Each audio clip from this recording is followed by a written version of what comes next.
So the OHL schedule has its quirks, and early on in this season for the Barrie Colts, they get to see the Brampton Steelheads back-to-back weeks. So I figured second round, let's bring in Mikey K, the voice of the Brampton Steelheads. Mikey, are you used to saying Brampton Steelheads yet?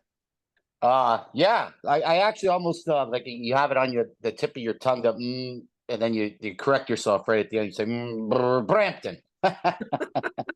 Well, that was the one thing going into the first broadcast was trying to remind myself, okay, it's not Mississauga, it's Brampton. And then I'm thinking, well, how are you guys doing it? Because you guys cover the team. Yeah, it was yeah. You know what? The very first we did a broadcast, one home. Sorry, we did two home and one away, and I did the away broadcast in Kitchener. And I think I said Mississauga about 3 or 4 times, and yeah, and I got text message from the wife reminding me, "Hey, Brampton, eh?" By the way, and I said, "Whoops." Whoop. It happens in the beginning. I mean, Oh, yeah. so But yeah. the move from Mississauga to Brampton, how's that transition been for the team? Like, how are the digs at the CAA Center? Really, really good actually. So they got a new like a social area back there for the guys and stuff like that. They all hang out there. I haven't seen it yet. It's got like a big tinted window and stuff. You can't even see in there. Only VIPs can go in there, right? So Mhm. anyway, so yeah, they got a new thing there. They got a new like a training center there and stuff like that. It looks really nice. So they got a new restaurant upstairs and stuff like that. So um, I haven't been able to check that out, but happened to look over from the press box, and it's really nice. It looks really really nice and stuff. The arena is really nice. The people have been really the staff has been welcoming, that's for sure. The more I just find that Brampton, they're more on top of the play, right?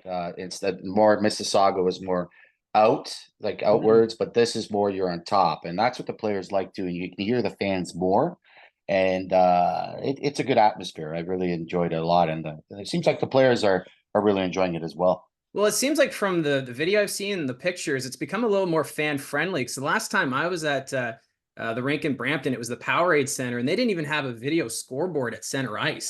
So Oh yeah. I'm glad to see there's been some upgrades, and the Steelheads are enjoying their time so far. Yeah, they got a video in the middle of this of the ice now and stuff like that. So yeah, it looks really good. It's really you got to make your way down there. Looking forward to seeing you, right? So, Well, it's not uh, far from Barrie, so no, yeah, I mean, what 1 hour, right? I mean, it's just like you hop on and you're right there. That's it. So, and yeah, what's great too for the fans in Brampton that are now being reacquainted with the OHL. This is a pretty solid team, and we're already seeing those results. I know it was a tough loss Sunday against the Niagara Ice Dogs, but other than that, being ranked number one in the CHL top 10, this team looks like the real deal. yeah, they are basically the real deal. Going into the offseason, of course, we know the big trades that they made. They made the big trade for Carson Rakoff, giving up a lot of draft picks and whatnot. Uh, but they gave the crease to Jack Ivankovic, and then they traded away Ryerson Leanders. Right now, that's looking pretty good. And then they got pretty much the assets that they gave away for Carson Rakoff. They get that back, right? So then that looks pretty good. But another trade that's kind of under the radar is Spencer Sova back on defense. He's looking really, really good right now. And these guys are really, really adjusting, and they're really good kids. And James Richmond just doesn't look at the player; he looks at the overall person. And these guys are really fitting in well with this team. And it's cliche to say a really tight knit group and whatnot. And this is a tight knit group, but these guys are fitting in perfectly. So far so good. They still have a lot of draft picks to uh, play with. That's for sure. I think 7 seconds, a bunch of thirds and whatnot. So it'll be interesting to see what James Richmond does. Another overage spot available, whatnot. And especially now with Oshawa going all in, they pick up Colby Barlow, the Colts, they've been adding as well. So it seems as though we could be in for quite the competitive Eastern Conference this year. And Brampton looking to be the cream of the crop with Rakoff and company. Yeah, I mean, I think it's anybody's game. Central Division's pretty good right now. You just mentioned it. You mentioned it right there. I mean, very Colts. They got a nice, really, really strong team. Really, really good picking up Gardner, picking up Bertucci. You got Bo Akey back there. You got Bo Jelsma. I think he's coming back soon, right? Yep. Really, really good team. And as for the Austria Generals, yeah, they pick up Colby Barlow. I'm not sure what else they can do though the OHL Generals, because you look at the next 4 years of draft picks, what they have in the cupboard, they don't have that much. So, I mean, if they go more, if they get more, if they get another player, I think they're gonna suffer in the next 4 or 5 years, big time. So I'm not sure, but yeah, but this Brampton team, they're looking really, really good right now. They're getting a lot of secondary scoring as well, not just the Rakoff, Martone, McDonnell line, which is absolutely on fire. I mean, you look at Martone already 13 points, Rakoff with 10 points, right? McDonnell with 5 points, Spencer Sova with 6 points. I mean, in the secondary scoring 4 points was Zidlicki. Zidlicki's really having a nice year so far. He's had a couple shorthanded goals. Jack Van Bolsen's looking pretty good. Lucas Carmiris in his draft year. Yeah, this team is ready to go this year, and it's a win now mode, and it's nice to see, that's for sure, from years past. And a lot of people focus on, that top line because it's probably one of the best lines in the OHL right now. But I feel like what's getting, not as much appreciation is the defense, especially with a guy like Von Richter, who I have to say is one of my favorite names to call in a broadcast. But he's also he's a good stud out there on the blue line. Yeah, Parker Von Richter, eh? Just sounds like an airplane. That's a pilot in the sky. I just joke around with him, but yeah, no, yeah, he looks really good back there. He's gotten bigger and he's gotten stronger. I remember him as a 16-year-old coming into the league. Like almost like 16-year-olds are very skinny and and he's got his braces and all that kind of stuff, right? And the amount of work that this guy has done in the gym is unbelievable. Now he's an absolute beast. You wouldn't even honestly, you wouldn't even recognize him from 16 to now to 18. It's just how much he's grown, right? So he made this really nice play on Malcolm Spence to show his strength. Malcolm Spence tried to go in over the line on the left side in Erie, and Von Richter just stood him up at the blue line. And that's what you like to see from a defenseman. And he just knocked him down. It was just like, whoa, like, Yeah. You could see the strength of this kid. But yeah, he's a great name, good kid, and yeah, he's a mainstay back there, that's for sure. And we touched a bit on James Richmond, just the architect of this team. And it kind of goes back to that trade deadline 2 years ago with the Sarnia Sting, and when they acquired Angus McDonnell and Porter Martone. At the time, it felt like, well, Sarnia was winning because they were getting the big names from the Steelheads. But, you come down the future, and that might be one of the biggest trades in the OHL in the last couple of years.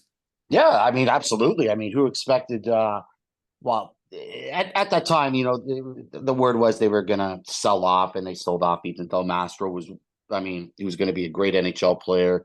But at the time, he was with the Steelheads, great defenseman, captain. They sell him off. They sell Luca Del Bell's back. But then they get two great players in McDonnell and Porter Martone, right? These guys were drafted in the first round of the OHL draft. I mean, they fit in perfectly. And yeah, I mean, who expected it? Absolutely. And Porter Martone, right away, right when he got into Mississauga, when they were Mississauga Steelheads, he was absolutely a leader right away.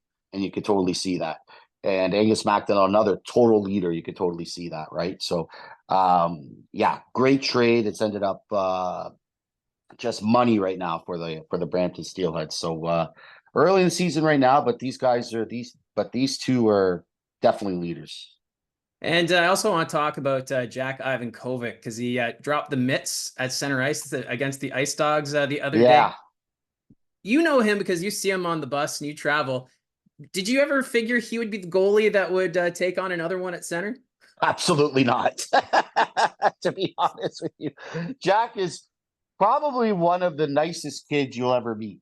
Again, he comes from a good family. His father, Frank, actually was a goaltender for the OHL Generals. Big Frank, they call him, right? And great guy. His mother, Kathy. But yeah, you never expect that from Jack. He's always joking around on the bus, and he's actually a leader of the joke crew. That's what I call him. You hear them in the back, right? But no, not one guy you see fighting, that's for sure. But hey, I mean, it's part of the game. Emotions, 17-year-olds, when they get on the ice, 16-year-olds and 18, 19, 20-year-olds, the emotions get on the ice. And then all of a sudden, I looked over and I saw him and Flores and my eyes just popped out of my head. What's going on here? So, yeah. Yeah, you don't expect that from Jack, and hopefully he doesn't do that again. Well, especially finding out now he's got a 4-game suspension. So now That's why the Steelheads pick up Gibbons from the Erie Otters to be a backup. They weren't thinking that because Ivankovic would drop the gloves, but he's a capable goaltender to fill in here. He is, yeah, for sure. I mean, uh, they made that deal, and goaltending coach Chris Beckford Sue, he gave he has a lot of confidence in Jacob Gibbons, right? And I mean, he was a guy that was in Erie, of course, before in the trade, and he did a good job. I mean, with that whirlwind of goaltenders they had, like Yeah, five of them or something like that. I don't even remember him, Charlie Burns, and oh my goodness, I don't even remember the other three, to be honest with you. But it was a this, list. yeah, it's the carousel of goalies just went around there. But Jacob Gibbons did a good job back there, right? So at one time, it's kind of funny. He was the Steelheads emergency backup goalie, Mhm. and then he went to Erie, and he did a good job. I mean, when he got in there, so it's as James Richmond says, and it's as Bill Belichick says. I like to call James Richmond Bill Belichick, right? It's next man up, right? So hey, it's Jacob Gibbons now for the next 4 games, and he's well capable of doing that. Big goalie, 6'3", but yeah, he had a rough game, of course, against the Niagara Ice Dogs, and we can all say that. But hey, everybody has a rough game, and that was his first start of the year, and maybe he had a little bit of the butterflies and whatnot, but he's very capable of stepping in for Jack, definitely. Well, I like the Bill Belichick reference there. That's classic, and I might Oh have to try yes. to remember that for this weekend when you guys are in town. Yes, he's definitely Bill Bell. I call him that all the. He's definitely Bill Belichick. Like you cannot get a read on him, but he's it's pretty funny though. I'll walk by and I call him Billy sometimes, right? He'll just laugh. He loves it. He loves it. Great. Yeah, but he's a really really good guy. He's a pretty really really really nice man and perfect coach for this team. Great coach and GM, of course. Well, the Steelheads looking pretty good to start this season, and can't wait to see round 2 of the matchup between the Colts and the Steelheads this weekend. Gonna be beautiful. Can't wait. Saturday. I mean, my goodness, just around the corner, huh? What's today? Wednesday? I think we're Tuesday Tuesday. on the day of recording, I but don't even either know. way, I everything don't even blends know what day together. it is anymore. Yeah.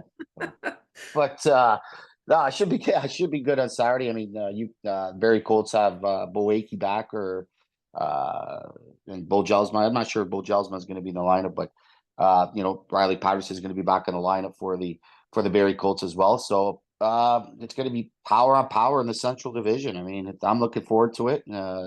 Game 2. And it's going to be great. Sam Hillebrandt loves watching him play, of course. Great goaltender that the Barry Colts have. So should be a good one. Well, it's going to be a ton of fun, and Mikey, thanks for doing this, and I guess we'll talk to you at the Saddle this weekend. Yeah, absolutely, Mike. It's always a pleasure. And thanks for having me. So that's Mikey K, the road radio broadcaster for the Brampton Steelheads. And yeah, the battle for the Central Division, it's going to be intense all season long. And the game coming up on Saturday, puck drop is at 7:30. And Gina and I will have the call on Rogers TV. So if you want to chime in with your thoughts on the Brampton Steelheads, you can always put those comments down below. Don't forget to hit like and subscribe. Talk to you soon.